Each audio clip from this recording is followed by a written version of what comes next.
A pressurized water reactor power plant comprises a nuclear island with buildings that house specific equipment: the reactor, nuclear auxiliaries, safeguard systems, fuel, and diesel generators. The plant also includes a conventional island with a turbo generator set which produces electricity.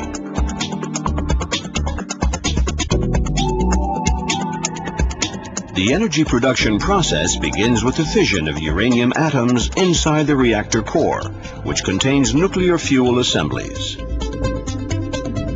Each of these assemblies contains several hundred sealed tubes, each containing pellets of enriched uranium. Enriched because it contains a high proportion of uranium-235, the fissile element. In the process of fission, the collision between a neutron and the nucleus of a uranium-235 atom splits the nucleus into two fragments, ejecting 2 or 3 neutrons. These neutrons are free to split other fissile nuclei, thus maintaining a chain reaction which produces high levels of heat within the fuel tubes. These tubes then transfer heat to the primary circuit water, simply by contact.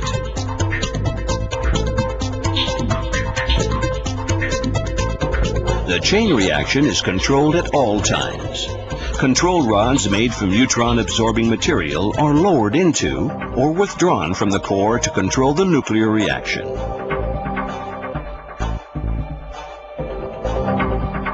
In the event of an emergency, the control rods drop by gravity into the core, stopping the chain reaction within 2 seconds. The primary circuit is a closed circuit of pressurized water whose function is to extract heat from the nuclear reactor. This water enters the reactor vessel at 296 degrees Celsius. It's heated by contact with the fuel assemblies and exits at 327 degrees. The water then passes into a steam generator, where it transfers its heat to a secondary water circuit. Water in the primary circuit is pumped through the various components. To assure that water in the primary circuit remains in a liquid state, a pressurizer maintains the constant level of 155 bars. Hence the name, pressurized water reactor. The reactor shown here has 4 primary loops surrounding the reactor vessel.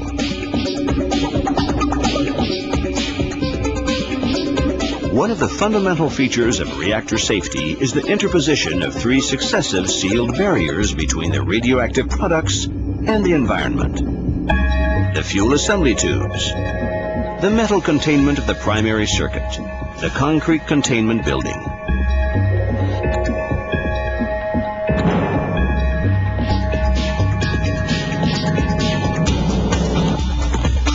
Within the steam generator, heat stored in the primary circuit water is transferred to a secondary circuit.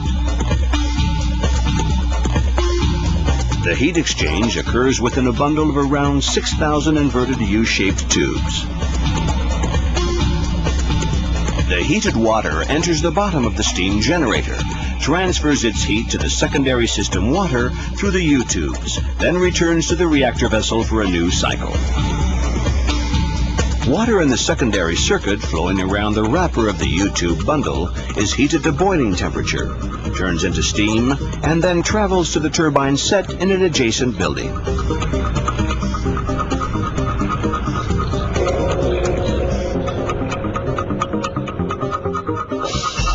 After passing through the turbine, the steam is recondensed into liquid water and returned to the steam generator for another cycle.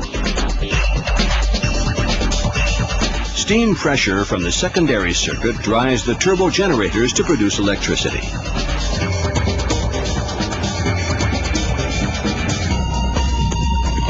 Secondary circuit water is cooled by a third circuit, which can be sea or river water. The condenser uses water pumped from outside the power station to cool the secondary circuit.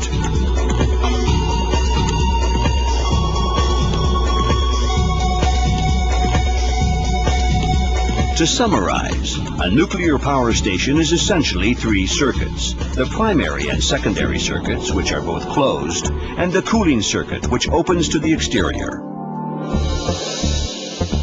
All three work together to transform the energy liberated by nuclear fission into electricity.